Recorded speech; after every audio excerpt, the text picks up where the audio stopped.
Assalamualaikum warahmatullahi wabarakatuh. Pada kesempatan kali ini, saya akan memaparkan aksi nyata modul 1.4 Budaya Positif terkait diseminasi penyebaran pemahaman dan penerapan pengalaman modul 1.4 Budaya Positif di sekolah, baik dengan rekan sejawat atau guru maupun dengan peserta didik. Perkenalkan, nama saya Febri Liansa Kuntala Devi, calon guru penggerak Angkatan 9 dari SMP Negeri 1 Belambangan Pagar, Kabupaten Lampung Utara. Bismillahirrahmanirrahim. Terima kasih Bu Mis selaku moderator telah mengizinkan saya untuk memaparkan materi saya hari ini. Pertama-tama, Assalamualaikum warahmatullahi wabarakatuh. Terima kasih kepada Bapak Ibu Dewan Guru, kemudian Ibu Kepala SMP Negeri 1 Belambangan Pagar telah hadir pada kesempatan hari ini untuk mengikuti diseminasi penyebaran pemahaman dan penerapan pengalaman modul 1.4 Budaya Positif. Ini merupakan salah satu tugas aksi nyata atau penerapan yang saya lakukan ketika saya telah mempelajari modul 1.4 Budaya Positif.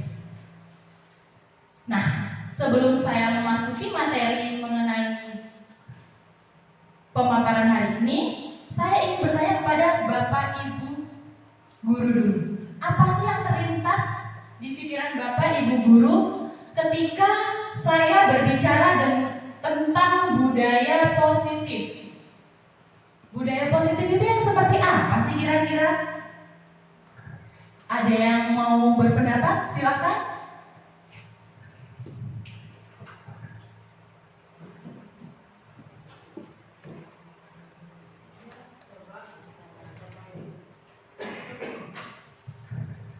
Assalamualaikum warahmatullahi wabarakatuh. Saya menurut pendapat saya mencoba yang dimaksud dengan pengalaman budaya positif. Budaya positif, budaya itu berasal dari kata budi dan daya ya. Budaya artinya sesuatu yang dilakukan secara terus menerus berdasarkan akal pikiran manusia, yang mana budaya itu dilakukan di suatu tempat yang tujuannya adalah untuk memberikan kepada anak-anak polisi kita kaitkan dengan sekolah ya. Budaya positif itu misalnya seperti ini. Pertama-tama anak itu selalu mengucapkan salam, bersalaman kalau bertemu dengan guru, mengucapkan selamat pagi dan sebagainya kepada guru dan sebagainya. Kemudian ada lagi budaya positifnya, di situ mungkin mereka diberikan kebiasaan untuk berdoa pada saat kita memulai pelajaran atau dalam kurikulum itu ada kebiasaan. Nah, sesuatu yang dilakukan rutinitas kemudian dilakukan dengan secara bersama-sama itu termasuk budaya positif menurut saya. Kesannya itu. Iya, terima kasih Bu Des atas pendapatnya. Ya, tepat sekali apa yang dikatakan oleh Bu Des Malasari. Budaya positif itu adalah pembiasaan atau kegiatan-kegiatan yang dilakukan oleh sekolah sebagai perwujudan dari nilai-nilai baik.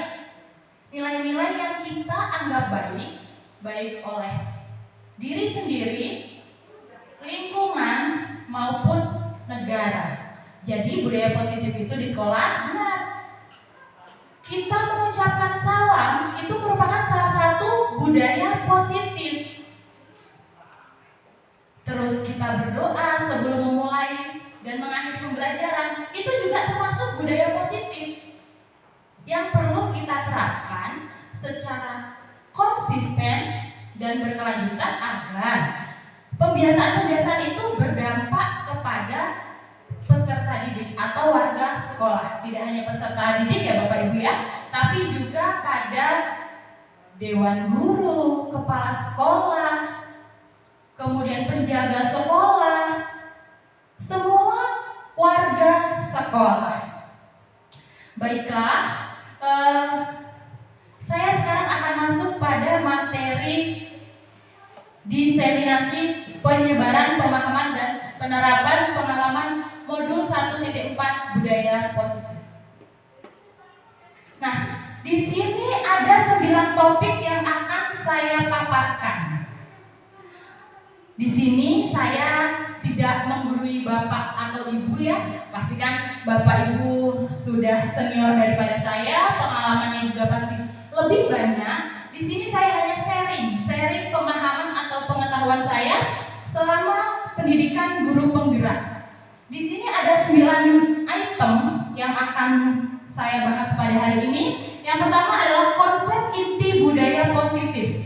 Yang pertama adalah perubahan paradigma belajar. Kemudian yang kedua, teori kontrol. Dan yang ketiga, disiplin positif.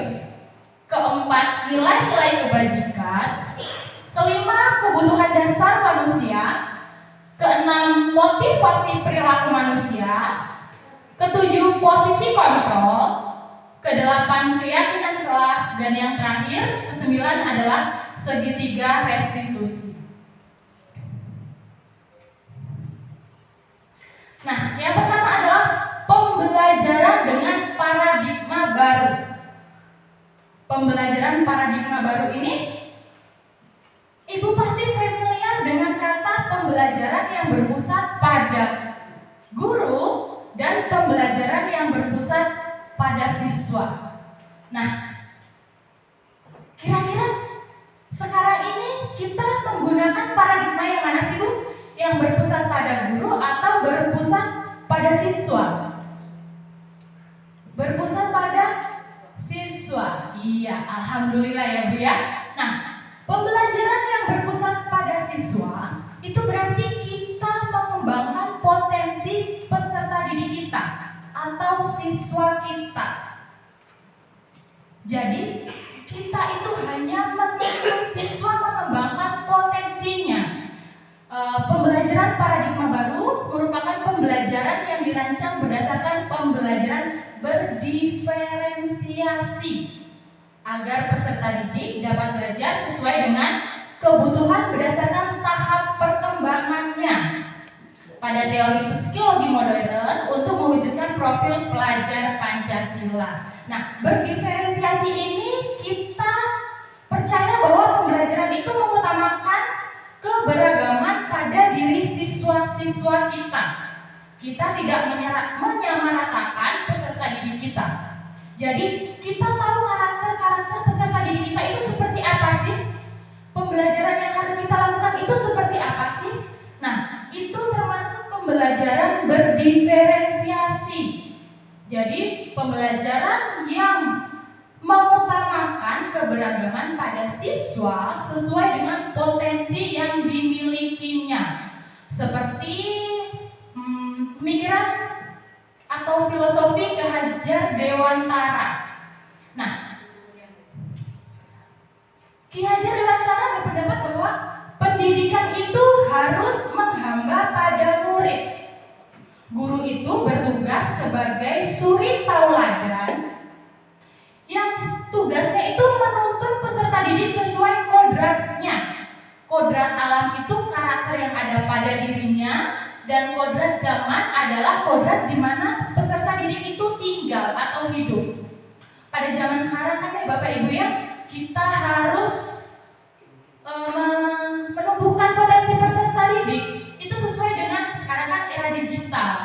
Jadi bagaimana cara kita untuk menumbuhkan peserta didik itu yang berbasis digital? Itu juga termasuk pembelajaran berdiferensiasi. Nah, di sini adalah untuk mewujudkan profil pelajar Pancasila. Profil pelajar Pancasila ini adalah sebuah karakter yang memang diminta untuk ditumbuhkan atau ditanamkan pada peserta didik kita. Di sini ada 6 elemen profil pelajar Pancasila. Yang pertama, beriman, bertakwa kepada Tuhan Yang Maha Esa dan berakhlak mulia. Kemudian yang kedua, berkebinekaan global. Ketiga, gotong royong. Keempat, mandiri, kelima bernalar kritis, dan yang keenam adalah kreatif. Pada poin yang pertama, itu tuh kita mengharapkan peserta didik yang seperti apa sih? Kira-kira Bapak Ibu? Yang beriman, bertakwa kepada Tuhan Yang Maha Esa. Kita mengharapkan peserta didik yang berakhlak mulia, beragama, religius, menerapkan nilai-nilai baik yang ada pada agama yang mereka yakini. Itu profil pelajar Pancasila pada elemen beriman, bertakwa kepada Tuhan Yang Maha Esa dan berakhlak mulia. Kemudian berkebinekaan global. Berkebinekaan global itu terkait dengan budaya, perbedaan budaya yang ada di Indonesia. Kalau di dalam pembelajaran kita di kelas, kita kan terdiri dari beragam suku dan budaya. Nah, itu termasuk juga ke dalam berkebinekaan global. Dan yang ketiga adalah bergotong royong. Bergotong royong ini tidak hanya berkaitan tentang kita, oh ayo bekerja sama bersih-bersih nih, membersihkan kelas, membersihkan lingkungan sekolah. Tidak hanya itu, di sini bergotong royong itu kolaboratif kerjasama yang melibatkan siswa atau peserta didik dengan guru ketika melakukan kegiatan pembelajaran. Itu masuk kepada elemen gotong royong. Mandiri. Mandiri itu kita menciptakan atau menumbuh kembangkan peserta didik itu yang mandiri, dapat berdiri sendiri di atas kakinya. Bagaimana dia belajar, bagaimana dia mengikuti pembelajaran. Nah, selanjutnya bernalar kritis. Bernalar kritis ini kita berusaha membuat peserta didik itu ketika menerima informasi itu tidak ditelan dengan mentah-mentah. Jadi ketika dibilangin A, ya A. Tidak. Kita berusaha untuk membuat peserta didik itu ketika menyerap informasi, dia berpikir, oh benar tidak sih apa yang dikatakan? Bagaimana jika ada pilihan A, B, C, D yang lainnya? Nah, kemudian dia memilih-milih informasi tersebut, kemudian baru ditarik kesimpulan. Nah, itu bernalar kritis, mempersiapkan peserta didik yang bernalar kritis. Kemudian kreatif. Kreatif itu bagaimana sih? Tidak selalu bersifat menciptakan sesuatu, tidak. Kreatif itu keinginan dia untuk berkembang dalam pembelajaran. Ada kan siswa yang pasif, hanya di kelas, duduk. Yang penting saya masuk, yang penting saya absen, saya datang ke sekolah. Tidak. Kita mewujudkan peserta didik itu yang kreatif. Ketika ada pembelajaran, oh dia aktif mengikuti pembelajaran, bertanya, mengajukan pertanyaan, mengajukan pendapat. Itu termasuk pada bagian kreatif. Selanjutnya, Bu Min. Kok sepertinya Bapak Ibu sudah lelah ya Bu, karena siang-siang ini. Gimana kalau kita kasih semangat dulu? Kita semangat dulu? Ice breaking dulu? Oke, boleh. Ice breakingnya seperti apa ya Bu ya? Ya lihat aja gimana kita ya. Nah, kalau saya bilang tepuk fokus, nanti Ibu jawab tepuk fokus. Oke? Gimana Bapak Ibu? Belum? Saya ulangi lagi atau gimana? Oke, sebentar. Jadi ketika saya bilang tepuk fokus, nah seperti itu. Kita mulai ya Bapak Ibu ya. Ayo berdiri ya Bapak Ibu. Ayo berdiri. Kita yang semangat mengikuti kegiatan hari ini. Nggak hanya meminta murid untuk semangat, tapi juga Bapak Ibu gurunya bersemangat juga ya Bu, Bapak Ibu. Oke, yuk. Tepuk semangat.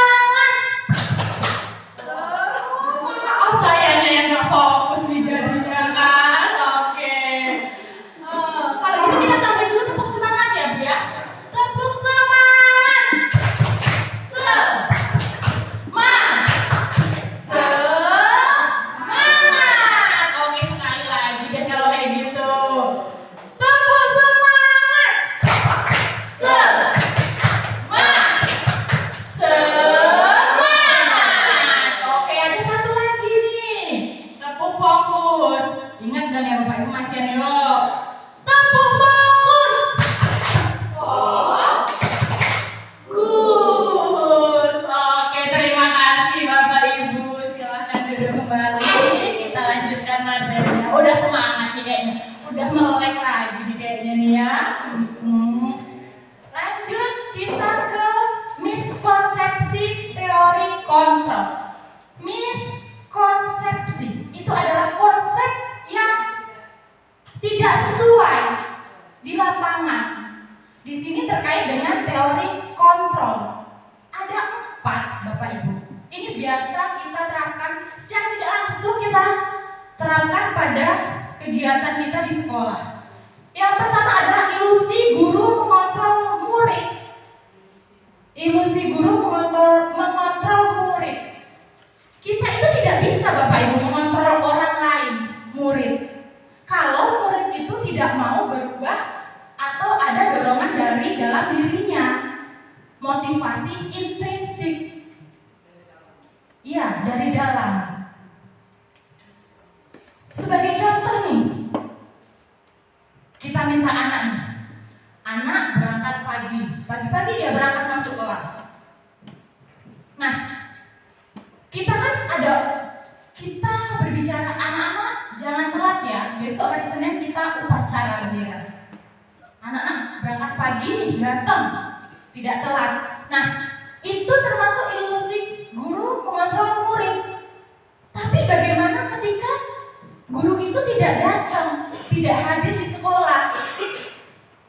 Guru-guru yang ditakuti yang bilang, kamu besok berangkat pagi karena ada upacara bendera.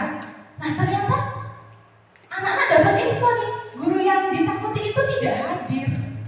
Nah, anak-anak tetap melakukannya, masuk pagi atau nyantai aja nih. Bapak A, Ibu B tidak hadir, nggak masalah. Nah, karena tidak ada motivasi dari diri, walaupun guru itu mendorong muridnya untuk berperilaku baik, ya anak itu tidak dengan senang hati rela bahagia untuk melakukan sesuatu. Itu ilusi guru mengontrol murid. Yang kedua, ilusi bahwa semua penguatan positif, efektif, dan bermanfaat. Ini contohnya kayak bujukan, nasihat yang diberikan Bapak Ibu guru. Baik, nasihat itu kita berikan kepada Bapak Ibu, diberikan kepada guru terhadap muridnya. Tapi jangan sampai berlebihan. Nanti jatuhnya anak didik kita tidak mandiri. Anak didik kita ketergantungan terhadap diri kita sebagai guru. Guru itu cuek nih, ya udahlah saya nggak mau ngelakuin hal itu. Nah, itu bisa jadi karena kita terbiasa memberi nasihat, bujukan, ayolah nak, kamu kan anak hebat, kamu pasti bisa melakukan ini.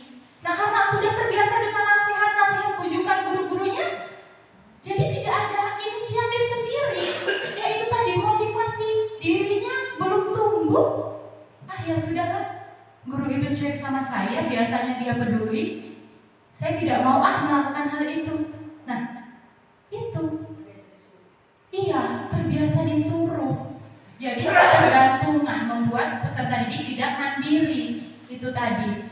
Kemudian yang ketiga, ilusi bahwa kritik dan saran itu membuat orang merasa bersalah, dapat menguatkan karakter. Kritik itu boleh, asal membangun peserta didik. Guru memberikan kritik, saran, tidak apa-apa. Tapi jangan sampai kritik dan saran yang kita berikan sebagai guru kepada peserta didik itu membuat peserta didiknya minder. Oh, kata Bapak A, saya nakal. Oh, kata Ibu B, saya itu malas. Kritik-kritik yang menjatuhkan harga diri peserta didik, sehingga dia menjadi manusia gagal karena merasa dirinya tidak sesuai dengan nilai-nilai yang berlaku dalam masyarakat, nilai-nilai kebajikan. Selanjutnya, ilusi bahwa orang dewasa memiliki hak untuk memaksa. Biasa nih ya Bu ya. karena udah merasa dewasa, lebih dewasa nih daripada murid-murid kita ya Bapak Ibu ya. Jadi kita memaksa, kamu harus nih mengerjakan tugas, kamu harus piket, kamu harus A, B, C, D, E, F, G. Nah, jadi karena mentang-mentang kita dewasa, kita memiliki hak untuk memaksa. Itu tidak ya Bapak Ibu ya. Karena setiap orang itu mempunyai hak masing-masing yang dia anggap sesuai dengan pemikirannya, nilai-nilai pada dirinya. Nah, di sini kita ada bagian merubah paradigma stimulus respon ke pendekatan teori kontrol. Yang pertama ya Bapak Ibu, stimulus respon, realita kebutuhan kita tuh sama. Sedangkan pada teori kontrol, realita kebutuhan orang itu berbeda-beda, tidak bisa disamakan. Walaupun dalam satu kelas peserta didik itu satu kelas yang sama, gurunya sama, sekolah sama, tapi kebutuhan dia menerima pendidikan itu untuk apa? Itu berbeda. Kita tidak bisa menyamakan kebutuhan peserta didik kita. Itu yang pertama. Yang kedua, semua orang itu melihat yang sama. Misal, Pak Mis tuh melihat murid A, dia itu nakal, dia itu tidak baik lah intinya. Tapi pada teori kontrol, setiap orang itu memiliki gambaran yang berbeda. Nah, ketika Pak Mis melakukan gambaran murid A itu seperti itu, yang menyimpang kira-kira, Pak Mis tidak bisa menyamakan gambaran Pak Budes juga tentang murid A itu menyimpang, tidak. Jadi kita tidak bisa menggambarkan seseorang itu sama seperti gambaran yang kita yakini. Jadi kita harus menghargai pendapat orang. Begitu pula dalam pembelajaran.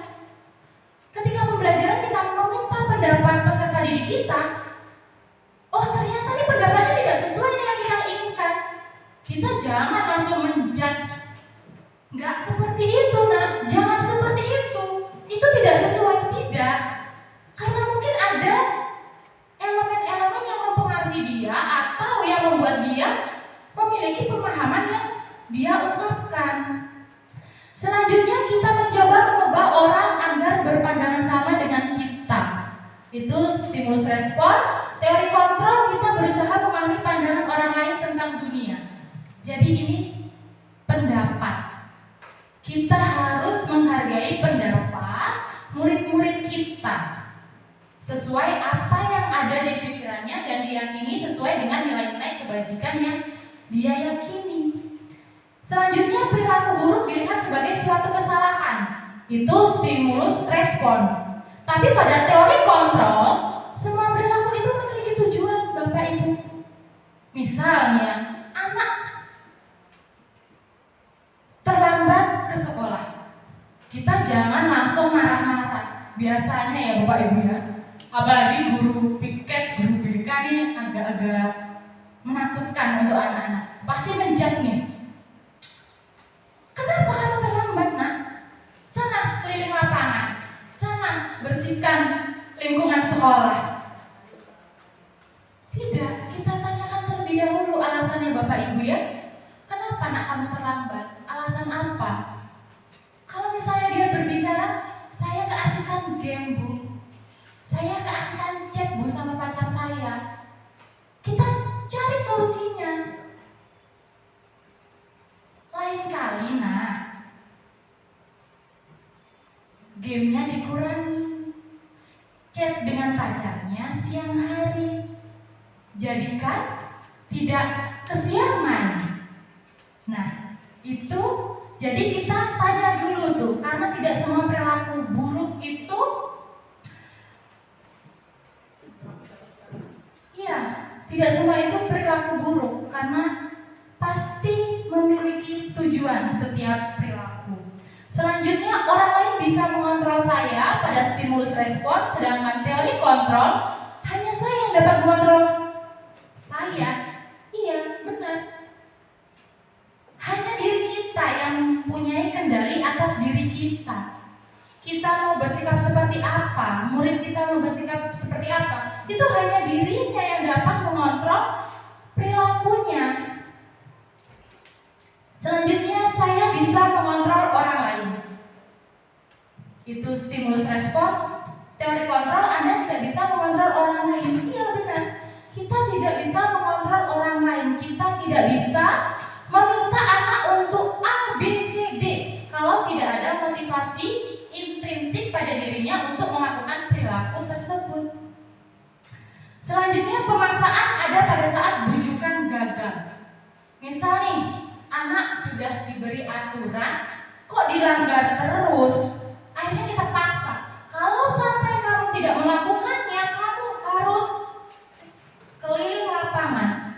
Itu kalau stimulus respon. Tapi kalau teori kontrol, kita berkolaborasi dengan murid. Kita ajak murid untuk berdialog tentang tindakan yang telah dilakukan, sehingga menjadikan sebuah konsensus atau kesepakatan bersama antara murid dan guru untuk menciptakan sesuatu hal yang baru dari kesalahan yang telah dibuat. Selanjutnya, model berpikir menang kalah, itu stimulus respon.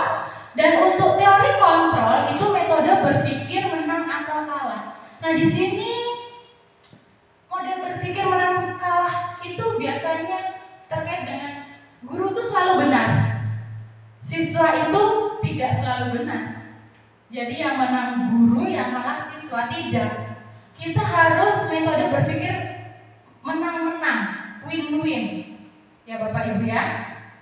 Jadi kita harus berpikir ya win-win solution antara guru dan murid hingga membentuk solusi terkait tindakan yang telah dilakukan. Nah, disiplin positif. Pada poin selanjutnya Bapak Ibu ya, disiplin. Pasti kalau udah disiplin tuh ya nggak jauh-jauh lah dari aturan. Aturan kalau dilanggar ya pasti dihukum. Itu pasti pemikiran terlintas pada anak-anak. Kalau saya melanggar nih, wah udah pasti nih dihukum sama guru, sama sekolah. Itu yang terlintas pada siswa kita tentang disiplin positif. Padahal di sini disiplin itu berasal dari bahasa Latin disiplina, yang artinya belajar. Disiplin mengacu pada disiplin diri, yang berarti tanggung jawab terhadap apa yang dirinya lakukan berdasarkan nilai-nilai yang mereka hargai. Disiplin positif itu merupakan pendekatan mendidik anak tanpa menggunakan kekerasan hukuman. Disiplin positif berfokus pada dorongan untuk memecahkan suatu masalah. Tidak ada hukuman fisik, lari lapangan, kemudian kamu itu salah, itu tidak ada. Nah, sebagai pendidik, tujuan kita itu mewujudkan peserta didik yang memiliki disiplin diri mengacu pada nilai-nilai kebajikan universal dan berasal dari motivasi intrinsik, motivasi dari dalam peserta didik dalam perubahan perilaku ke arah yang lebih baik lagi. Nah, di sini ada nilai-nilai kebajikan. Nilai-nilai kebajikan itu nilai-nilai yang disepakati bersama ya Bapak Ibu ya, lepas dari suku bangsa, agama, bahasa maupun latar belakang manusia. Di sini banyak sekali sih Bapak Ibu ya nilai-nilai kebajikan yang bisa kita ambil, tapi di sini saya mengambil 3 contoh. Yang pertama adalah profil pelajar Pancasila seperti pemaparan awal tadi, yang terdiri dari beriman, bertakwa kepada Tuhan Yang Maha Esa, dan berakhlak mulia. Kemudian mandiri, bernalar kritis, berkebinekaan global, bergotong royong, dan kreatif. Dan untuk IBKP program PAP. Nilai-nilai kebajikan itu ada toleransi, rasa hormat, integritas, mandiri, menghargai, antusias, empati, keingintahuan, kreativitas, kerjasama, percaya diri, dan komitmen. Nah, ada lagi nilai kebajikan keterampilan hidup atau life skill. Di sini ada dapat dipercaya, lurus hati, pendengar yang aktif, kemudian tidak merendahkan orang lain, dan memberikan yang terbaik dari diri. Kemudian kebutuhan dasar manusia. Manusia itu punya kebutuhan dasar, Bapak Ibu. Kebutuhan dasar yang apabila dia kebutuhannya terpenuhi, dia akan merasa bahagia, tentram, sejahtera, melakukan perilaku-perilaku yang sesuai dengan nilai kebajikan atau nilai universal yang telah saya sampaikan tadi. Tapi jika kebutuhan dasarnya tidak terpenuhi, pasti akan menimbulkan emosi negatif, perilaku-perilaku menyimpang yang tidak sesuai dengan nilai-nilai kebajikan, nilai-nilai universal. Nah, di sini ada 5 kebutuhan dasar manusia: bertahan hidup, kasih sayang dan rasa diterima, kemudian penguasaan, kebebasan, dan kesenangan. Bertahan hidup itu ada yang fisiologis, biologis, dan psikologis. Fisiologis itu berkaitan dengan kesehatan, rumah, dan makan. Kemudian biologis, kegiatan berkaitan dengan bertahan hidup, dan untuk psikologis itu berkaitan dengan rasa aman.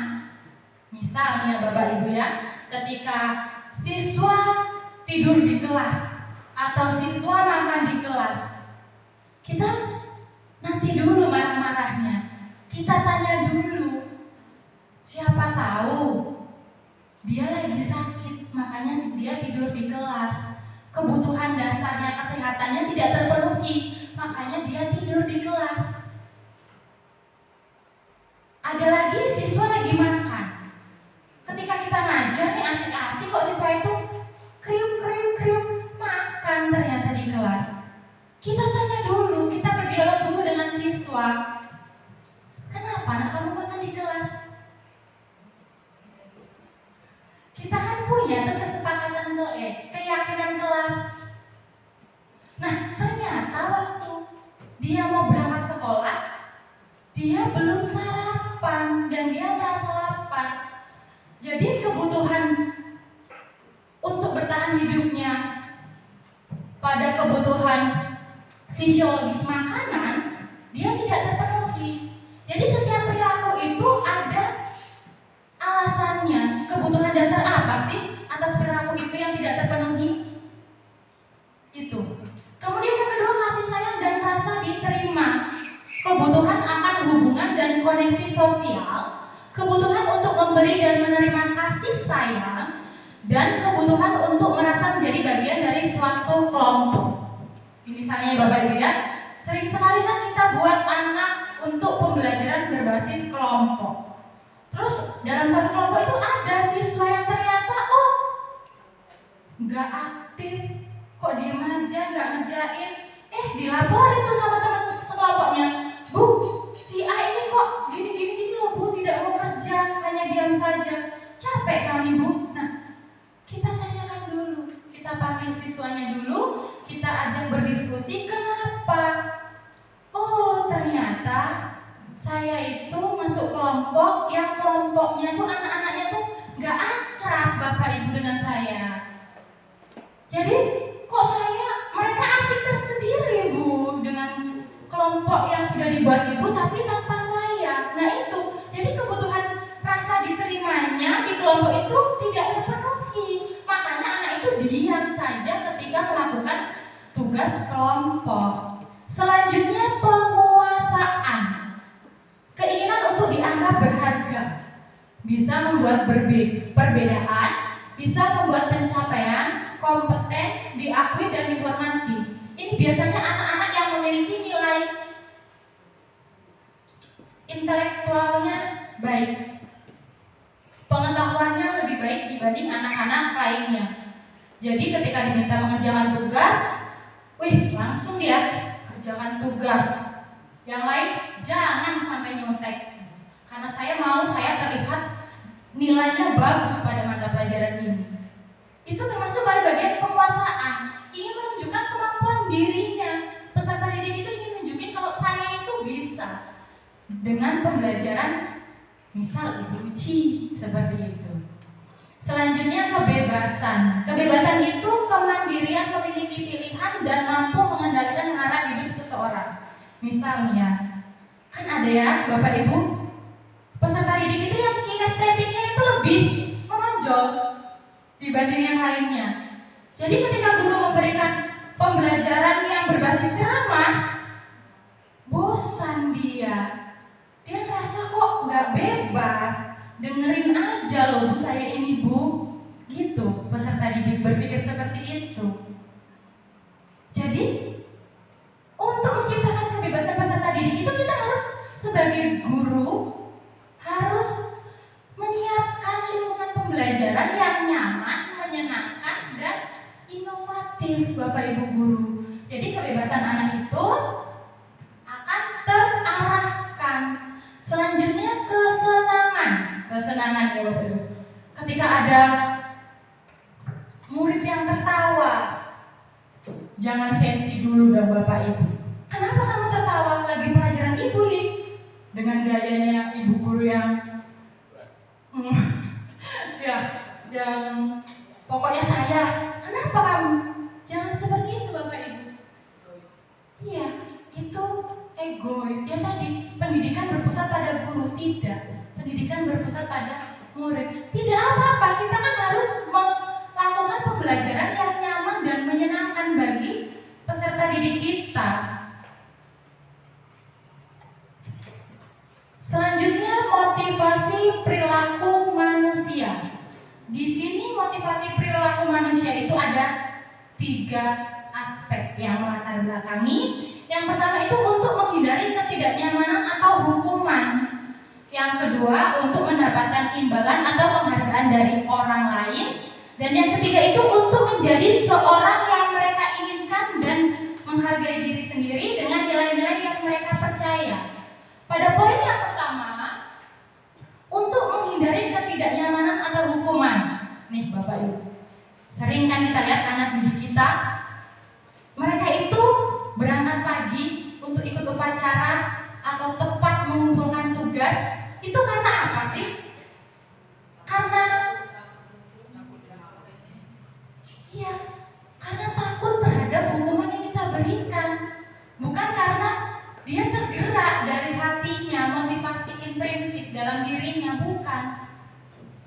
Nah, itu gimana caranya kita untuk membuat peserta didik itu mampu melakukan tindakan itu tidak untuk menghindari hukuman ataupun ketidaknyamanan dirinya. Yang kedua adalah untuk menambahkan imbalan atau penghargaan orang lain. Sering juga ya Bapak Ibu ya, sebagai contoh misalnya siswa yang berprestasi itu ya cenderung suka menerima pujian. Penghargaan ini tidak dalam bentuk barang saja ya Bapak Ibu ya, dalam bentuk kata-kata, ucapan kita itu juga termasuk penghargaan verbal. Jadi anak-anak tuh merasa terpuji nih, misalnya, wow hebat ya kamu nak ya, tugas ibu dapat 100 nih, ngumpulnya tepat terus, tidak pernah terlambat. Wah hebat ya nak ya, tidak terlambat masuk kelas, tidak terlambat mengikuti upacara bendera. Wow, anak yang hebat. Nah, ketika anak itu menerima pujian, penghargaan, dia melakukan tindakan yang kita atau yang telah disepakati. Tapi ketika guru atau seseorang tidak memberikan dia penghargaan atau pujian, mau tidak dia kira-kira melakukan sesuatu tindakan tersebut. Nah, kembali lagi, kita harus memberi dorongan intrinsik dalam diri peserta didik. Ketiga, untuk menjadi orang yang mereka inginkan dan menghargai diri sendiri dengan nilai-nilai yang mereka percaya. Jadi, misal nih Bapak Ibu ya, ketika ada anak yang terlambat tidak mengikuti upacara bendera, kita ajak dulu berdialog. Kita tanyakan dulu alasannya. Terus kita cari solusi bersama-sama dengan anak. Tidak kita memberikan solusi, tidak. Kita mencari solusi dengan anak-anak. Jadi kita meminta anak-anak, bagaimana sih kok kamu bisa terlambat? Bagaimana besok biar tidak terlambat lagi? Salah tidak sih nak kalau perilaku terlambat itu baik atau tidak? Datang tepat waktu itu penting atau tidak? Nah itu, jadi kita menemukan nilai-nilai yang mereka percaya itu baik menurut mereka sesuai dengan nilai-nilai kebajikan. Nah, di sini ada hukuman, konsekuensi, dan restitusi. Hukuman itu bersifat satu arah, tidak terencana, tanpa melalui kesepakatan antara murid dan siswa. Kemudian murid tidak mengetahui bentuk hukumannya dan berupa hukuman fisik maupun psikis. Contoh, telat upacara bendera, guru langsung beri hukuman. Sana, berdiri. Selesai upacara berdiri di bawah tiang bendera. 15 menit. Itu respon langsung. Jadi kita tidak melihat anak itu tuh setuju tidak dengan hukuman kita. Anak itu tahu tidak hukuman itu diberikan karena apa. Itu termasuk hukuman. Jadi guru memberikan hukuman langsung satu arah tanpa melibatkan murid, tanpa berdiskusi dengan murid, langsung memberi hukuman. Kamu tidak mengerjakan tugas, sudah keluar berdiri di depan kelas. Itu termasuk hukuman. Kemudian yang kedua, konsekuensi, terencana atau sudah disepakati. Bersifat dua arah. Di sini ada pihak yang terlibat, guru dan siswa, warga sekolah. Murid sudah mengetahui bentuk konsekuensinya dan murid tetap dibuat tidak nyaman masih ya dengan konsekuensi. Misal nih dia terlambat telat. Dia tahu hukumannya atau dia tahu konsekuensi ketika terlambat. Misal saya harus membersihkan lingkungan kelas. Nah itu konsekuensi, dia sudah tahu akibat dari perilaku yang dia lakukan. Akibat yang timbul dari perilaku yang dia lakukan itu masuk ke konsekuensi. Sedangkan restitusi itu proses menciptakan kondisi bagi murid untuk memperbaiki kesalahan mereka. Proses kolaboratif yang mengajarkan murid untuk mencari solusi atas masalah mereka. Jadi ketika anak telat datang ke kantor, kita ajak berdialog dulu, berdiskusi dulu di sebuah ruangan. Hanya berdua ya Bapak Ibu ya, tidak dipermalukan di depan kelas dengan teman-teman lainnya, tidak. Kita ajak berdialog berdua dulu, kemudian kita tanyakan alasannya telat itu apa sih nak? Telat itu sesuai tidak dengan peraturan sekolah? Nah, kalau telat itu hukumannya apa sih? Kamu mau tidak untuk memperbaikinya?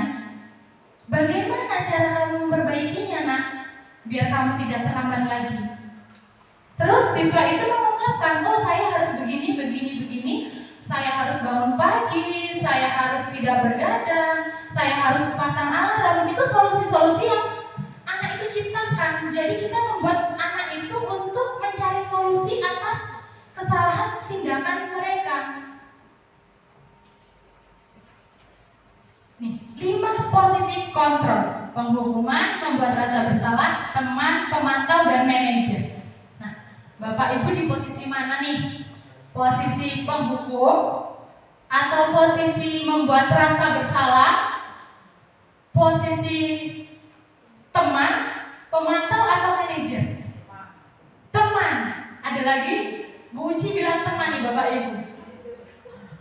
Bu Mi bilang manajer. Ada lagi? Pak Mis, posisinya apa nih Pak Mis? Pemantau. Bu Eli? Bu Eli di posisi apa ini Ibu? Teman. Pak Setiawan? Teman. Bu Des? Teman juga. Pak Reman? Teman, tapi kok mukanya kayak penghukuman ya Pak ya? Teman. Bisa penghukum, bisa teman, tergantung kondisi. Bu Wiwi posisinya apa nih kira-kira? Teman. Oh, jadi rata-rata guru Belambangan Pagar ini posisi kontrolnya itu sebagai teman. Iya, sebagai teman. Sebagai teman itu ada baiknya, ada buruknya, ada plus minusnya. Tapi tergantung kalau kita pakai teman di sini. Posisi kita sebagai teman itu tergantung situasi dan kondisi. Kalau di tempat kita ini, kalau kita pakai sebagai teman, ya harus kita tahu lah. Kalau teman, kalau tidak ada sedikit tegas, ya sudah menunjang kayak apa. Itu menurut saya. Iya, tepat sekali. Nah, kalau sebagai teman, kita tahu karakteristik anak kita di sini. Jadi kita harus benar-benar pintar memposisikan diri 5 posisi kontrol yang apa yang sesuai dengan anak didik kita. Gitu ya Bu ya. Ini sebagai contoh penerapan 5 posisi kontrol guru. Kasusnya siswa terlambat datang ke sekolah, hukuman. Terlambat lagi, selalu datang terlambat. Kapan bisa datang tepat waktu? Sana keliling lapangan 5 kali. Langsung gurunya ngasih hukuman, gak nanya dulu. Nah kamu kenapa telat? Gak tanya, hukuman. Langsung blok. Nah hukuman itu menyebabkan, ya kalau anaknya yang punya mental yang kuat Bapak Ibu. Nah kalau anaknya mentalnya lembut, lemah lembut, terkena omongan sedikit yang kasar saja sudah menangis. Jadi kan menimbulkan kesan apa ya Bu ya? Minder, merasa gagal peserta didik itu. Kalau langsung dikasih hukuman, jebret hukuman, kamu terlambat, kamu keliling lapangan 5 kali. Membekas di hati anak itu bisa jadi tertanam sampai nanti. Ketika dia dewasa, bisa mempengaruhi perilaku anak itu. Selanjutnya membuat rasa bersalah. Ini kalimat ya Bapak Ibu, contoh kalimatnya. Kamu ini bagaimana ya? Kamu sudah berjanji dengan ibu tidak akan terlambat lagi. Kenapa kamu senang sekali mengecewakan ibu? Ibu benar-benar kecewa dengan kamu, nak. Nah, kita buat anak itu merasa bersalah atas tindakannya. Nah, jadi anak itu tertanam dalam dirinya, oh saya itu suka terlambat. Terlambat itu salah. Oh jadi saya itu melakukan kesalahan. Dipikir terus sama anak itu, jadi membentuk karakternya. Bisa jadi anak itu jadi minder. Bisa jadi melakukan hal yang menyimpang. Itu membuat rasa bersalah. Yang ketiga teman. Ayolah, bagaimana sih kamu? Kemarin kamu sudah janji ke bapak, bukan? Kenapa terlambat lagi? Sambil ketawa ringan. Ya, sudah tidak apa-apa. Duduk dulu sana, nanti Pak Guru bantu. Kamu sini, sambil senyum-senyum. Sebagai teman nih. Nah, kalau kita sebagai teman ya Bapak Ibu, kita harus pintar-pintar membuat batasan juga. Jangan sampai anak-anak kita itu melakukan sikap yang tidak sopan terhadap kita. Mentang-mentang ibu itu, bapak itu, Bu Wiwi, Bu Mei, asik orangnya, udah kayak temen, bestie lah bahasanya sekarang.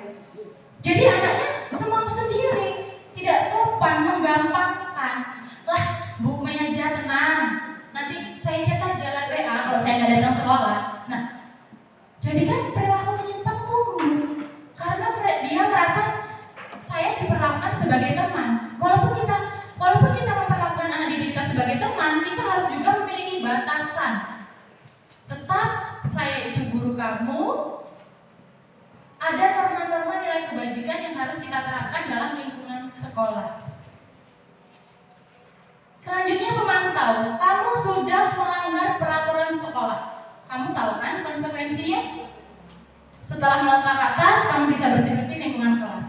Jadi ketika anak datang terlambat nih, kalau kita guru sebagai posisi pemantau, kita hanya bilang ke anak kan tahu konsekuensinya. Kemudian anak melakukan konsekuensi atas tindakan anak tersebut.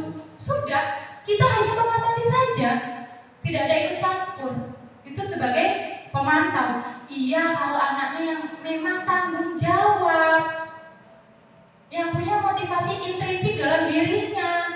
Nah, kalau anak yang maaf, nilai tanggung jawabnya, motivasi intrinsiknya baru muncul sedikit, perlu dipupuk, dipantau aja, ya sudah, kemana-mana dianya. Dilakukan tidak konsekuensi atas tindakan kesalahannya. Itu untuk pemantau. Nah, di sini posisi manajer. Ini posisi manajer ini 5 posisi kontrol guru yang paling relevan apabila kita terapkan sesuai dengan pemikiran Ki Hajar Dewantara. Pemikiran berpihak pada peserta didik. Guru itu menuntut potensi peserta didik sesuai kodratnya. Sebagai contoh, apakah kamu meyakininya? Jika kamu meyakininya, apakah kamu bersedia memperbaikinya? Jika kamu memperbaiki, hal ini menunjukkan apa tentang dirimu? Kemudian apa rencana kamu untuk memperbaiki hal ini? Jadi ketika anak melakukan kesalahan, kita ajak dialog dulu. Ibu dengar tadi kamu terlambat ya nak ya? Dari guru piket sama teman sekelas kamu. Iya bu, kata anak. Kita buat anak nyaman dulu dengan diri kita, sehingga dia mau mengungkapkan apa yang ada pada dirinya. Oh iya bu, saya terlambat. Terus kita tanya alasannya. Kamu pasti punya alasan kenapa datang terlambat. Anak jawab, keasikan main game bu, sampai tidur terlalu malam, bahkan pagi. Pagi-pagi kesiangan, terlambat masuk sekolah. Nah, kita tanya, terlambat masuk sekolah itu baik atau tidak menurut kamu nak?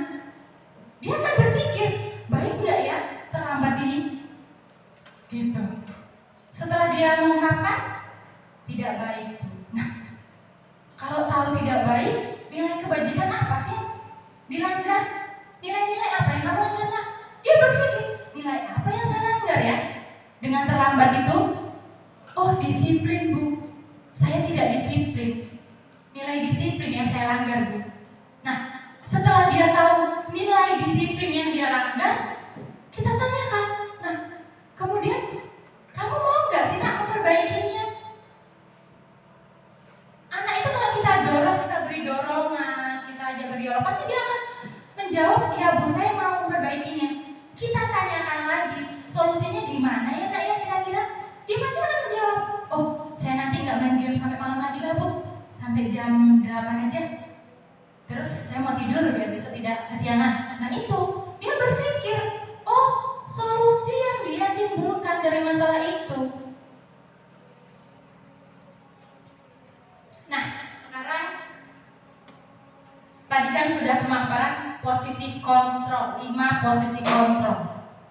Teman, manajer, hukuman, pemantau. Nah, ini patuhi aturan saya atau awas ya. Ini termasuk apa Bapak Ibu? Termasuk apa Ibu? Patuhi aturan saya atau awas ya? Iya. Selanjutnya Bu Men? Ya, penghukuman. Tapi verbal ya. Bukan fisik. Psikisnya yang kita serang. Bahasanya ya Bu ya. Serang perang kali ya Bu ya. Selanjutnya ada kalimat, ayolah bantulah demi Bapak ya Nak ya. Nah, ini termasuk posisi kontrol apa nih Bapak Ibu kira-kira? Iya, teman.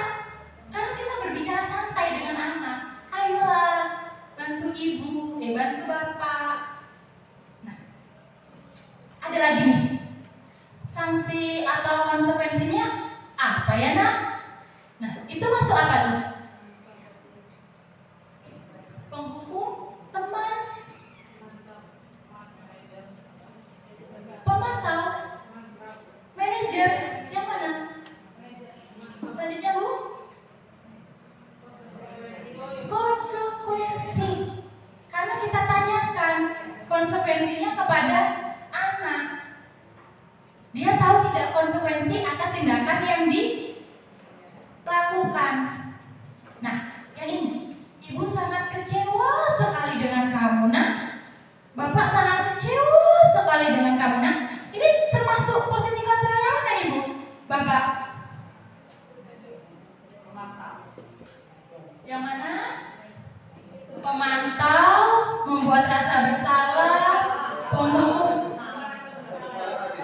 Ya, pembuat rasa bersalah, biar anak itu kapok, padahal tidak seperti itu seharusnya. Nah, yang ini, jika kamu meyakininya, apakah kamu bersedia memperbaikinya? Tepat sekali. Manajer, ini posisi kontrol terbaik yang bisa kita terapkan dalam sekolah. Walaupun ya Bu, saya sendiri pun kadang-kadang penghukum iya, teman iya, merasa bersalah iya, pemantau iya, manajer iya, semuanya tergantung kondisinya. Ya kan Bapak Ibu ya? Iya, tergantung sikon, benar kata Budes, tergantung sikon. Tapi yang terbaik adalah manajer. Selanjutnya keyakinan kelas. Ada pertanyaan nih Bapak Ibu. Kenapa? Mengapa keyakinan kelas? Mengapa bukan peraturan kelas? Ada pendapat? Ya, Bu, Miss. Karena dibuat berdasarkan kesepakatan warga kelas dan wali kelas. Ya. Keyakinan kelas karena dibuat berdasarkan kesepakatan dari dua belah pihak. Di sini contohnya dari pihak guru dan pihak siswa. Kita apresiasi keyakinan kelas apa yang diyakini oleh siswa-siswanya, kemudian kita sortir menjadi beberapa item dan selanjutnya jadilah sebuah keyakinan kelas. Nah, di sini keyakinan kelas adalah kesepakatan kelas yang diyakini bersama oleh guru dan murid selama pembelajaran. Keyakinan kelas. Sebagai contoh, siswa aktif mengikuti pembelajaran kelas. Itu keyakinan kelas yang dibuat siswa dan disepakati oleh bersama antara guru dan siswa. Selanjutnya, keyakinan kelas harus berpihak pada murid dan dirumuskan bersama murid untuk membangun kemandirian mereka. Kita sebagai guru hanya sebagai wadah untuk membimbing. Tetap siswa, kita harus berpihak pada siswa sehingga siswa itu dapat berpikir, dapat bersikap, dapat mandiri tentang keyakinan apa sih yang mereka harapkan sehingga kegiatan pembelajaran itu menyenangkan, nyaman, asik bagi mereka. Gitu. Yang ketiga, keyakinan kelas ini berisi nilai-nilai positif yang menjadi pedoman perilaku di kelas. Jadi, keyakinan kelas itu tidak boleh ada kalimat negatif, Bapak Ibu. Jangan buang sampah sembarangan. Itu tidak boleh. Ya, membuang sampah pada tempatnya. Menjaga lingkungan kelas. Itu kalimat positifnya. Iya. Itu contohnya ya Bapak Ibu, kalimat positif. Kalau kalimat negatif, dilarang membuat sampah, jangan. Dilarang membuang sampah, buanglah sampah pada tempatnya. Kemudian, jangan merusak barang di dalam kelas atau atribut yang ada di kelas. Diganti Bapak Ibu. Menjagalah atau menjaga lingkungan kelas. Itu kata-kata positif. Jadi, kalau keyakinan kelas itu menggunakan kata-kata atau yang mengandung nilai-nilai positif. Kemudian keyakinan kelas dibuat dalam bentuk pernyataan universal, positif dan tidak terlalu banyak. Jadi nggak bertele-tele Bapak Ibu. Iya, sedikit tapi ngena. Buanglah sampah pada tempatnya. Pendek, mudah diingat. Kalau pendek, mudah diingat, pasti penerapannya lebih mudah. Beda dengan kalimat yang panjang. Jangan buang sampah sembarangan, buanglah sampah pada tempatnya. Kalau tidak membuang sampah akan dihukum. Lah kepanjangan Bapak Ibu, keburu lupa siswanya. Kalimat di depan mulai, lanjut ke belakang, kalimat depan lupa. Kalau disingkat, buanglah sampah pada tempatnya. Langsung paham siswa. Oh, saya harus membuang sampah pada tempatnya. Kemudian keyakinan kelas harus sesuai dengan lingkungan kelas dan dapat diterapkan oleh semua warga kelas. Harus sesuai dengan kondisi di kelas kita. Misal, kok kelas ini selalu kotor ya? Misal kita masuk nih ya Bapak Ibu, kelas ini selalu kotor. Terus kita mengajak siswa untuk membuat keyakinan kelas. Ada yang nyeletuk nih, menjaga lingkungan kelas. Kelas tidak boleh kotor. Kelas tidak boleh kotor. Tidak boleh ya Bapak Ibu ya.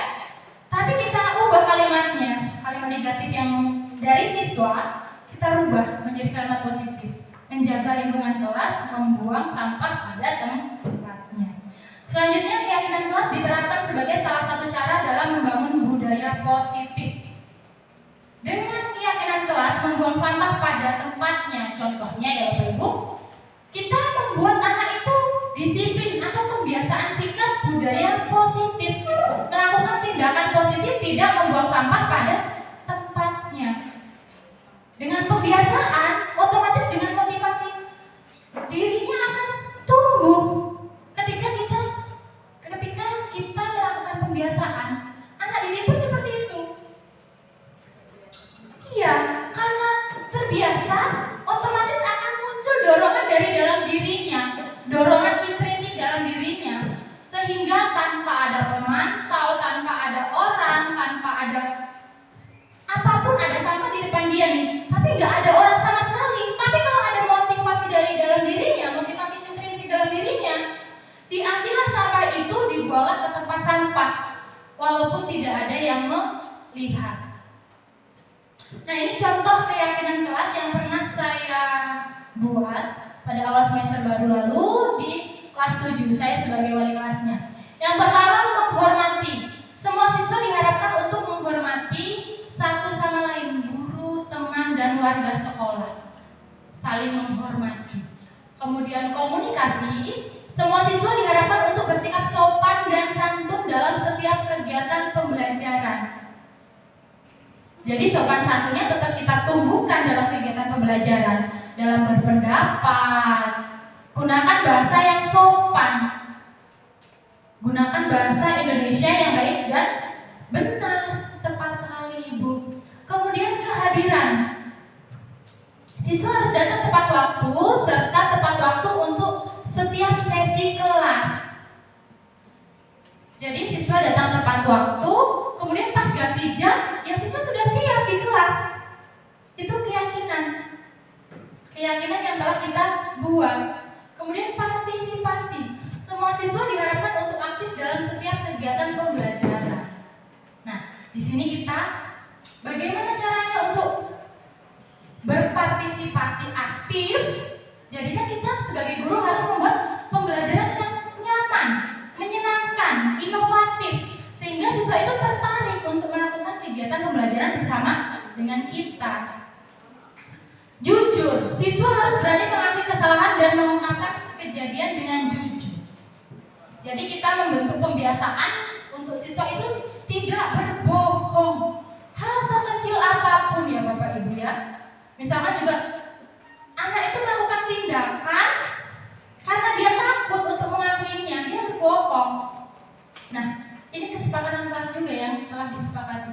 Kemudian saling menghargai, tidak boleh melancarkan lelucon yang berlebihan atau mengarah ke perundungan. Ini sering terjadi sekali ya Bapak Ibu ya. Selama saya mengajar itu sering sekali terjadi bagian saling menghargai itu. Hal kecil sekali yang sering itu menyebutkan nama orang tuanya. Iya, menyebutkan nama orang tuanya tanpa embel-embel bapak, tanpa embel-embel ibu, atau tanpa embel-embel paman, bibi. Langsung aja namanya. Misal maaf ya Bapak Ibu, Sutrisno. Padahal namanya Gio, bapaknya Sutrisno. Nah, itu termasuk kata-kata yang udah mengarah ke perundungan. Yang verbal, gimana Ibu? Misalnya kalau ngata-ngatain bapak seperti itu, ambil nama bapak. Tapi kalau yang seperti saya misalnya dipanggil Mawardi gitu. Tapi kalau saya fine-fine aja, jatuhnya dia jadi bukan bully. Iya, terkadang kita kan hanya melihat ya Bu ya. Kita hanya melihat aja. Kita melihat kok kayaknya anaknya enjoy aja kok dipanggil Sutrisno, Mawardi. Enjoy aja tuh kayaknya anaknya. Tapi kan kita tidak tahu itu juga membuat nantinya dia akan minder. Apapun bentuk perkataan, walaupun kita anggap anak itu baik-baik saja, belum tentu di dalam dirinya itu dia terima atas tindakan yang kita lakukan. Seperti itu. Selanjutnya bukan? Nah, di sini segitiga restitusi. Yang terakhir Bapak Ibu. Sudah lelah ya? Panas banget ya Bapak Ibu ya? Mau es breaking lagi toh? Lanjut dulu ya Bapak Ibu. Tinggal satu lagi. Nanti ya Pak Setiawan, sabar ya Pak Setiawan ya. Satu kali lagi nanti masuk tanya jawab baru kita es breaking ya. Segitiga restitusi. Segitiga Bapak Ibu. Segitiga. Bukan segitiga pemuda Bapak Ibu ya. Bermuda. Bukan. Segitiga restitusi. Oh maaf, saya salah menulis. Saya salah ketik ya Bapak Ibu ya. Segitiga restitusi. Saya bisa kok segitiga ya. Maklumlah Bapak Ibu, manusia tempatnya salah. Yang penting kan kita mau memperbaiki ya Bapak Ibu kesalahan kita. Segitiga restitusi adalah proses menciptakan kondisi bagi murid untuk memperbaiki kesalahan sehingga karakter mereka lebih kuat ketika kembali di kelompok. Di sini ada 3 tahapan. Yang pertama menstabilkan identitas, kemudian validasi tindakan yang salah, dan menanyakan keyakinan. Menstabilkan identitas itu kita harus membuat anak itu bukan kamu itu salah nak dengan tindakan tersebut. Kita menjak penghukuman itu tidak boleh. Kita ajak dulu dialog untuk menstabilkan identitas. Maaf, kok kaget ya. Bagaimana anak itu, alasan apa sih yang dibuat? Alasan apa sehingga anak itu melakukan tindakan? Walaupun tindakan itu menurut kita itu tidak sesuai atau menyimpang. Untuk menstabilkan identitas, kita tanyakan dulu alasannya. Setelah kita tanyakan alasannya, validasi tindakan yang salah. Terus kita tanyakan, nah kira-kira itu sesuai tidak ya dengan keyakinan kelas yang kita buat? Atau sesuai tidak ya dengan peraturan yang telah kita sepakati? Dia berpikir tuh, validasi tindakan yang salah. Oh ternyata tindakan saya salah Bu, tidak sesuai, saya terlambat, saya tidak disiplin. Nah itu bisa mampu memvalidasi tindakan dirinya yang salah. Nah selanjutnya menanyakan keyakinan. Kita tanyakan ibu menanyakan keyakinan. Nah kamu tahu salah nak. Kalau tahu salah kira-kira kamu mau nggak ya memperbaikinya? Terus kalau mau memperbaikinya caranya gimana sih nak? Nah keyakinan. Selanjutnya ini. Nah, menstabilkan identitas itu berdasarkan prinsip membuat kesalahan adalah bagian dari proses pembelajaran. Gak apa-apa salah, kan manusiawi. Yang terpenting, murid itu mau tidak memperbaiki, belajar memperbaiki kesalahannya dan tidak mengulanginya lagi. Itu pada tahap menstabilkan identitas. Berbuat salah itu tidak apa-apa, tidak ada manusia yang sempurna itu. Kita sebagai guru juga pernah dulu waktu sekolah melakukan hal yang sama. Kita bisa kok menyelesaikan ini. Bapak Ibu tidak tertarik mencari siapa yang salah, siapa yang benar. Dalam masalah ini, kamu pun berhak merasa begitu. Dan apa kamu sedang menjadi teman yang baik buat dirimu sendiri dengan tindakan seperti itu? Selanjutnya, validasi tindakan yang salah. Ini berdasarkan prinsip setiap perilaku memiliki tujuan untuk memenuhi kebutuhan dasarnya. Tadi ada 5 kebutuhan dasar ya Bapak Ibu ya.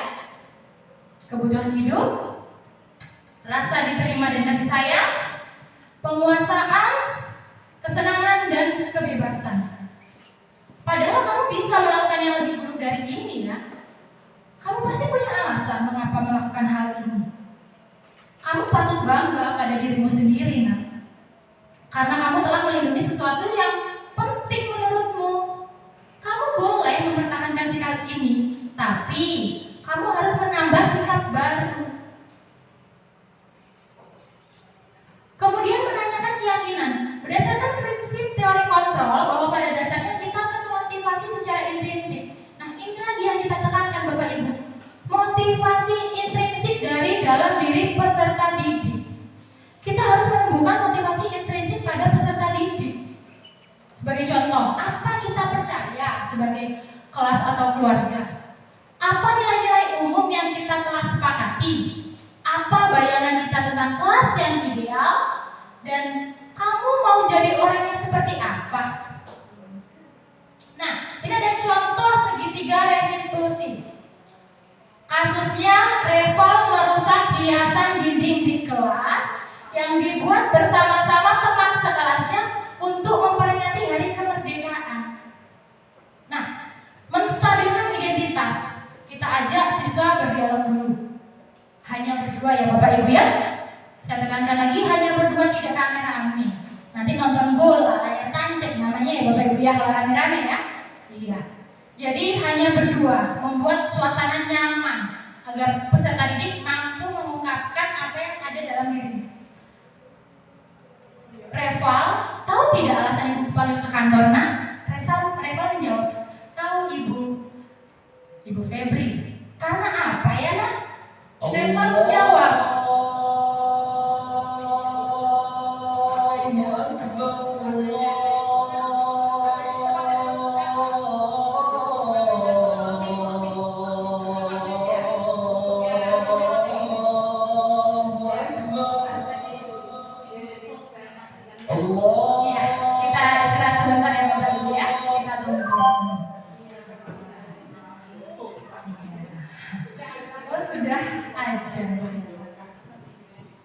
iya.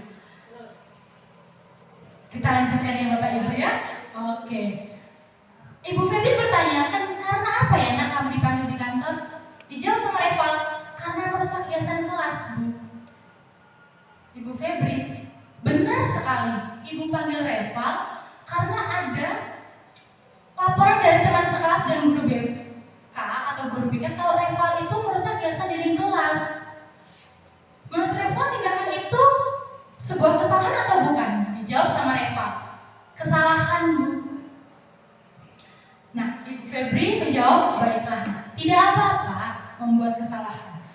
Manusia itu tidak sempurna, tapi yang terpenting kita mau belajar memperbaiki masalah dan tidak mengulanginya lagi.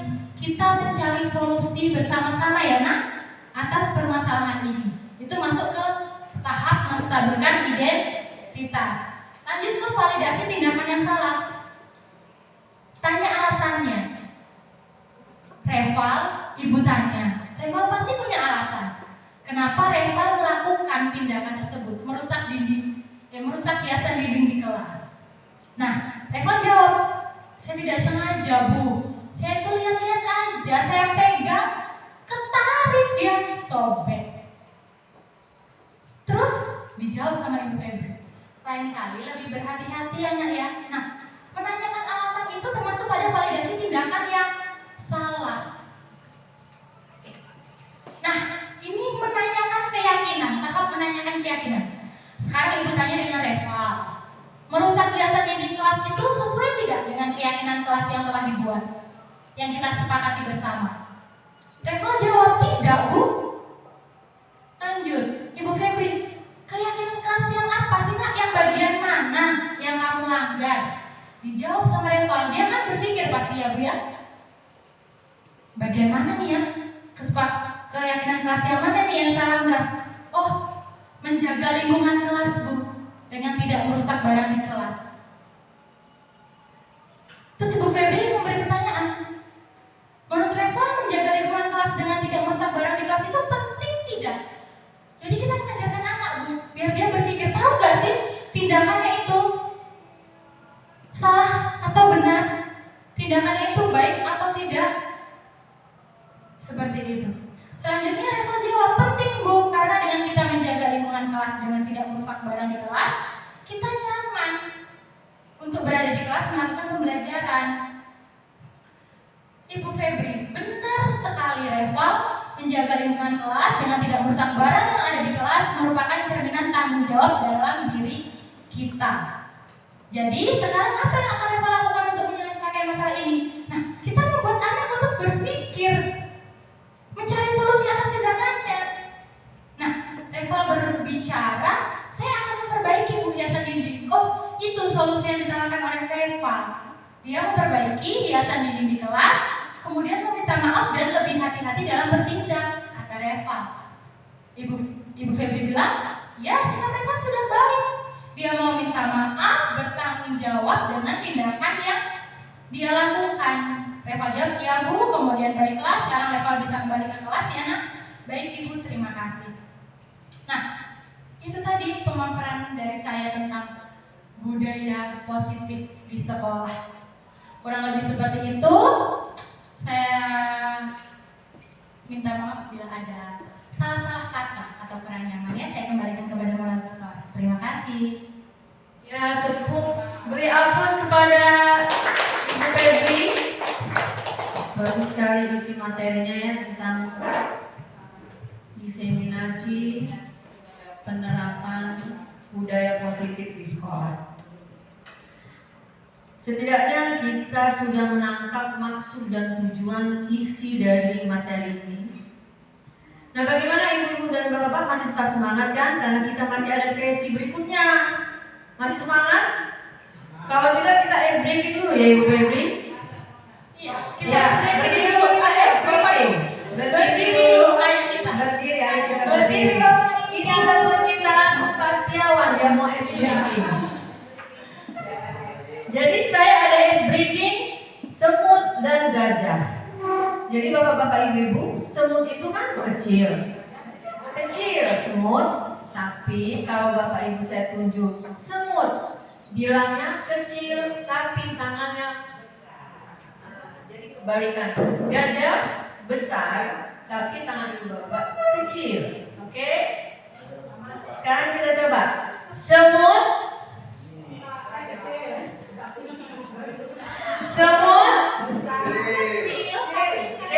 Kak Rahmat, udah bisa ya?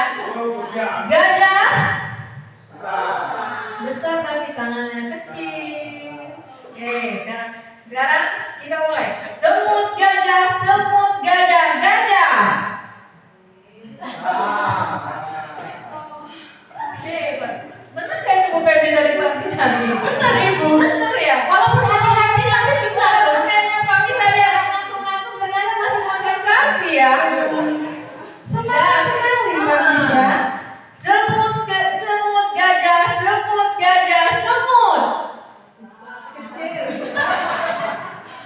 Oke, sekali lagi.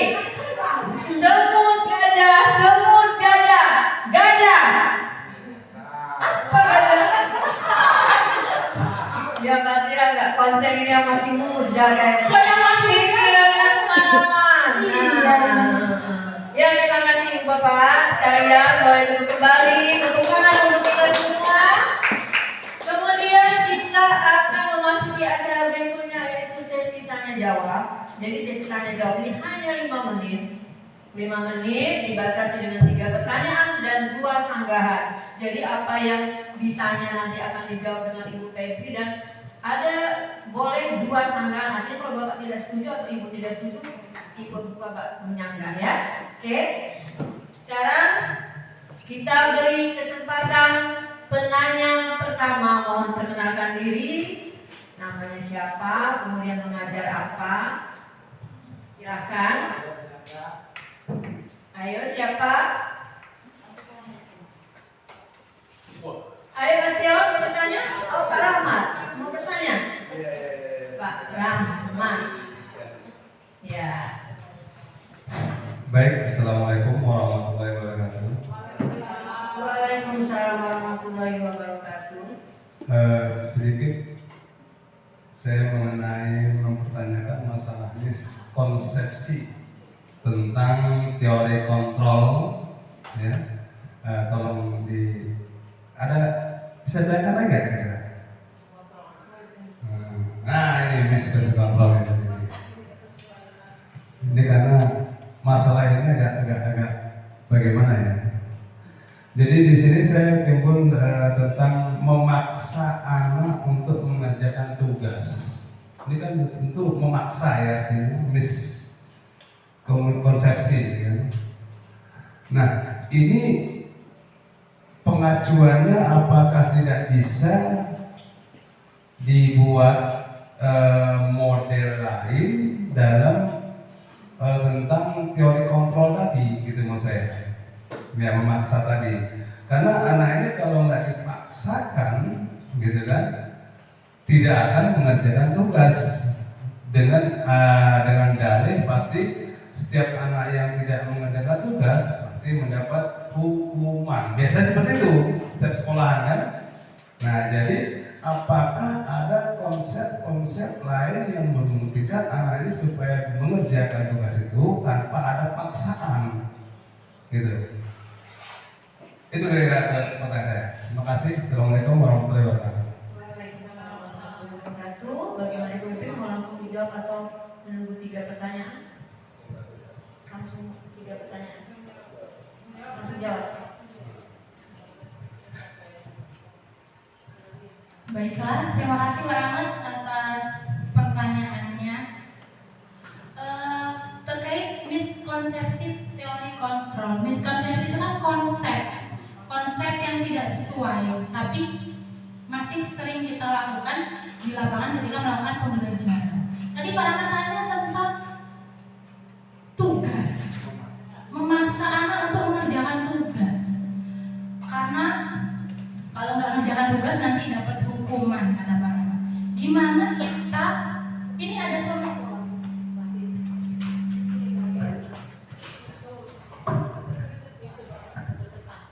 Ada solusi tidak? Atau ada konsep tidak? Atau bagaimana cara kita menanggapi ketika anak tidak mau mengerjakan tugas?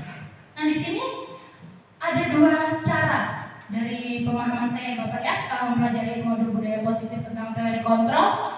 Yang pertama itu kita harus menumbuhkan motivasi intrinsik atau motivasi diri dulu dalam diri siswa. Bagaimana kita menumbuhkan motivasi diri siswa? Ya dengan cara pembiasaan. Misal kita berikan tugas, kok anak ini nggak mengerjakan. Kita ajak dulu anaknya, kenapa tidak mengerjakan? Nak, tanyakan alasannya. Ya mungkin kita masih awalnya dia terpaksa mengerjakan karena takut hukuman. Tapi setelah kita diajak berdialog, kemudian kita melakukan pendekatan terhadap anak yang biasanya tidak mengerjakan tugas, kita dekati dia, kita munculkan motivasi intrinsik pada dirinya. Lama-lama karena sudah pembiasaan, dia pasti akan terbiasa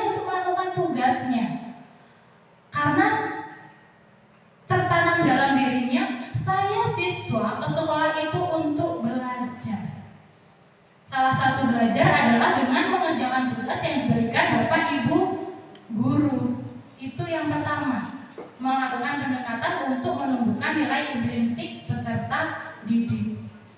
Kemudian yang kedua, itu adalah kita harus melakukan pembelajaran yang inovatif. Misalnya, pemberian tugas itu bisa kita ganti dengan apa sih? Oh, pemberian tugasnya jangan PR lah. Kita buat kuis tebak kertas, misal. Ya, atau tebak gambar. TTS misalnya, ke kanan, atas, bawah. Pertanyaan 1. Jadi kan siswa merasa tertarik untuk mengerjakan tugas itu. Tugas tidak selalu bentuk PR, tidak. Jadi ketika kita buat TTS, wah anak itu kok mikir, seru nih ya TTS nih. Seru nih ya kayaknya nih. Ke samping 4 angka apa ya? Tahu nggak? Nah, ketika mereka menarik gitu anak itu pasti akan mau untuk mengerjakan tugas. Jadi itu ya Pak Rahmat, menurut saya dua itu tadi, pendekatan menumbuhkan motivasi intrinsik dan bagaimana cara kita melakukan pembelajaran yang inovatif untuk menarik minat belajar siswa. Terima kasih. Bagaimana Bapak Ibu yang lain? Kira-kira ada yang mau disanggah? Oh, pertanyaan. Enggak, dari pemaparan Bu Febri tadi kira-kira ada yang mau ditambahkan atau mau disangka atau gimana? Kalau nggak ada, kita beralih ke pertanyaan kedua. Oh ya, oke. Pertanyaan kedua. Perkenalkan diri. Ya, perkenalkan nama saya Mei.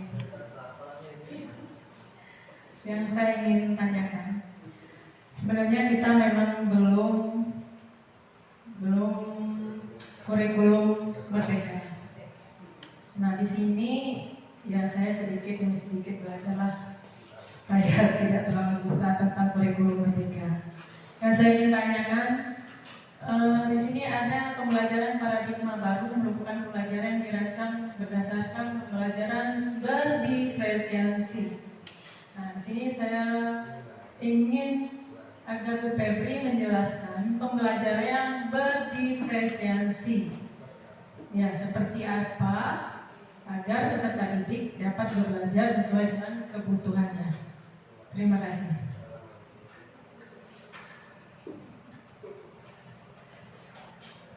Terima kasih Pak Mei. Silakan Pak Febri. Ya, terima kasih Bu Mei atas pertanyaannya. Bu Mei ini mau belajar nih kayaknya nih, dan semangat mau belajar tentang kurikulum merdeka. Memang sekolah kita belum menerapkan kurikulum merdeka, memang belum. Untuk kelas 7 juga masih kurikulum 13, mandiri belajar. Kurikulumnya masih 13, tapi sudah mulai mengadopsi pembelajaran berbasis kurikulum merdeka. Nah, pembelajaran dengan paradigma baru, pembelajaran yang berdiferensiasi. Pembelajaran berdiferensiasi itu pembelajaran yang menekankan pada keberagaman peserta didik. Peserta didik itu memiliki kemampuan yang berbeda-beda, ya Bapak Ibu ya, di dalam kelas itu. Nah, kita tidak bisa menyamakan. Sebagai contoh, misalnya, saya mau melakukan penilaian tertulis. Ada anak yang kemampuan kinestetiknya itu lebih aktif dibanding yang lainnya. Jadi ketika yang hanya mengerjakan dengan nilai yang bagus, anak yang dengan kemampuan kinestetik dengan melakukan penilaian tertulis pasti rendah. Bukan pasti rendah sih, dia sebenarnya pintar, punya kemauan, cuma karena dia merasa tak tertarik menurut dia, jadi nilainya di bawah KKM. Nah, kita bisa melakukan penilaian lainnya, misalnya proyek atau misalnya berdiskusi. Jadi kita tidak terfokus pada penilaian yang berbasis tertulis nilai. Misalnya kita bertanya, anak itu menjawab, itu pun juga bisa jadikan acuan penilaian, gitu. Jadi kita melakukan pembelajaran di kelas, bisa kita berpusat pada murid. Jadi kita itu hanya membimbing, ya Bapak Ibu, menuntun peserta didik yang melakukan. Kita hanya memberikan arahan. Misal pada saat berdiskusi, kita bagi kelompoknya, kita serahkan semuanya kepada siswa bagaimana cara mereka untuk berdiskusi. Kita hanya memberikan tanggapan dan saran. Apakah diskusi tersebut sudah baik atau belum? Kita tidak bisa terpaku pada nilai. Memang kita itu, pembelajaran itu ada kurikulum yang memayungi kita. Tiap sekolah itu punya kurikulum yang mereka jadikan acuan dalam kegiatan pembelajaran mengajar, ya kan? Tapi kita tidak bisa juga menekankan kemauan kita. Jadi kita harus melakukan pembelajaran yang bagaimana agar kemampuan semua peserta didik itu dapat kita kembangkan. Sebagai contoh, pada awal semester baru kita juga bisa melakukan asesmen diagnostik pada peserta didik. Penilaian pada peserta didik gimana sih kemampuan awalnya. Walaupun kita melakukan suatu pembelajaran dengan metode A, misalnya berbasis proyek, nilainya pasti berbeda-beda. Tapi kita tidak terfokus pada penilaian proyek aja. Kita lakukan lagi pembelajaran yang lainnya agar anak yang pada pembelajaran proyek nilainya rendah menurut kita bisa terangkat pada pembelajaran dengan metode lainnya. Seperti itu. Begitu komen, kira-kira masih ada unek-unek? Enggak ya? Jadi mohon maaf ibu-ibu dan bapak-bapak karena waktu tidak mengizinkan kita lagi untuk pertanyaan selanjutnya. Jadi kalau masih ada unek-unek dan ganjel di hati nanti bisa ditanyakan di luar ruangan. Jadi kesimpulan kegiatan kita pada hari ini adalah bahwa budaya positif merupakan perwujudan dari nilai-nilai atau keyakinan universal yang diterapkan di sekolah. Kemudian budaya positif diawali dengan perubahan paradigma tentang teori kontrol, dan kita sebagai guru harus merasa berkewajiban mengontrol perilaku siswa agar memiliki perilaku yang sesuai dengan yang diharapkan. Dan harapan kita semua agar budaya positif di sekolah sebagai tempat menyemai benih kebudayaan atau pembentuk karakter bukan hanya sebagai mimpi indah yang hanya menjadi cerita indah dalam buku-buku teks pelajaran. Jadi kesimpulan kita pada hari ini adalah PR kita semua bagaimana menumbuhkan budaya positif yang bisa kita terapkan kepada anak didik kita. Karena supaya budaya positif itu terus membudaya hingga mereka nanti menjadi manusia-manusia yang akan menghadapi dunia luar yang lebih lagi ganas daripada di sekolah. Saya akhiri sebagai pembawa acara. Untuk penutup kita akhiri acara ini dengan membaca hamdalah. Alhamdulillahirabbil alamin. Assalamualaikum warahmatullahi wabarakatuh.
Kalau sudah, boleh ditempelkan.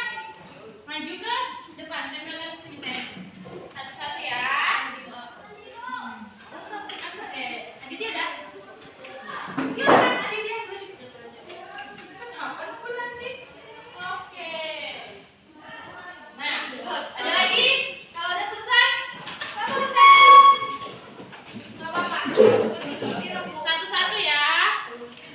Tempelnya satu-satu.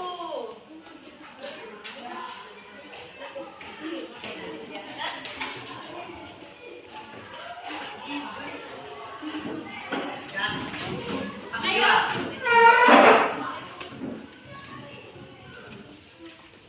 Sebelah sana masih lebar, Andra. Nah, situ. Ayo, Andrit. Sabar, Andrit.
jujur. Tidak boleh